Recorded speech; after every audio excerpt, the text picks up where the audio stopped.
Welcome to the 2025 Rausch Creek Rumble here in Pine Grove, Pennsylvania for round number 1 of the Eastern Series.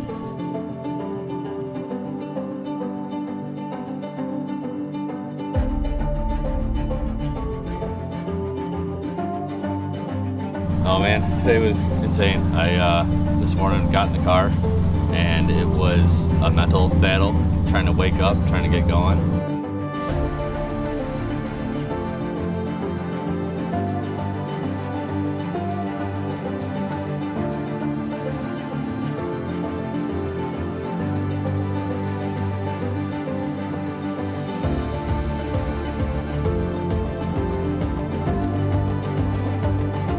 And we are just underway for the EMC race. This is a 3-lap race for the 4500 and the 4800 Brannick Motorsports Legends class. This race is on adjusted time. They took off one at a time every 30 seconds, 10.2 mile lap.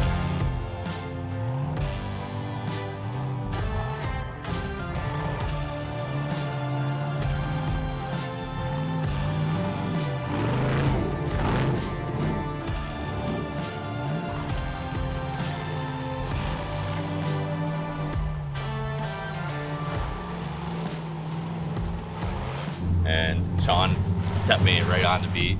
Had a couple hiccups in the beginning, had a little winching to do, but Yep. got through it, got back in the car and Yep. turned it up on the second lap for sure. Yep. Yeah. Started to come together, picking the right lines and getting things done. And Yep. And then the second lap, we kind of got through the checkers, and it kind of woke me up a little bit.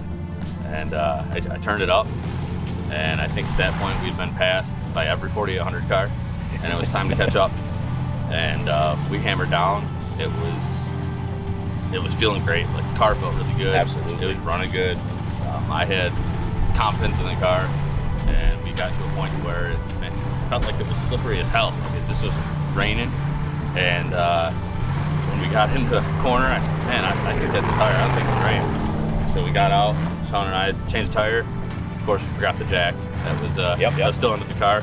strapped that to Pulled the out, tire. And strapped it to the tire, and off we went. and cruising, and we come up a rock face, and Jeff Martin sitting up on the hill. I said, "Holy shit! I think we're gonna make a pass," not knowing that what's his name, Mark St. Germain had passed us when we were changing a tire, and we saw him a little while later with an axle shaft sticking out of the top of his car, and holy crap! I think we might be in the lead, and I kind of murmured that to myself because I didn't want to get too excited. But so we kind of came around him, and I said, I think now is time to kind of turn it down a little bit, Which we did. Don't overdrive the car. Yeah. With still the chance that somebody could catch up a little bit, just kind of keep it smooth. Keep the car together. After one flat, we couldn't afford another. Yep. And I just wanted to get to the line, and kept wiping my face and eyes in the mud, but it was overall, I think it was a great race. It was a great track. I had really good pit support.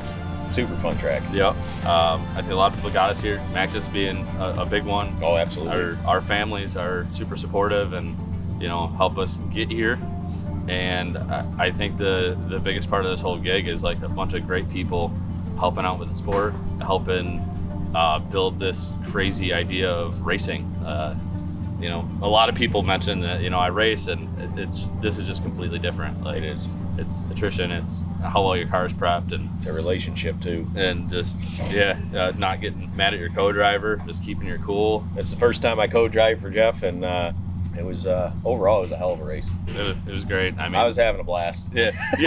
The fog was like, That was interesting today. Sean had been in the UTV yesterday, so he got a good sight line, but sometimes you'd see like 300 feet in front of you, and you'd be like, I'm gonna take his word for it because I can't see the chariot. Yep. But we got around it, we get it done, and like I said, we're just glad to be here, and glad to have good media support from Phil Casper, and I think we're gonna hit AOP and maybe one of the Kentucky races. So we'll see. I think this means we're qualified for Hammers, so I think that's the ultimate goal. Yeah. But I would say that the biggest thing is just picking and choosing the races we want, because I think we're good to go to Hammers. Absolutely. So We're going to work a bit more and get more comfortable with each other, and I think we're going to start tearing things up pretty good. Be smooth.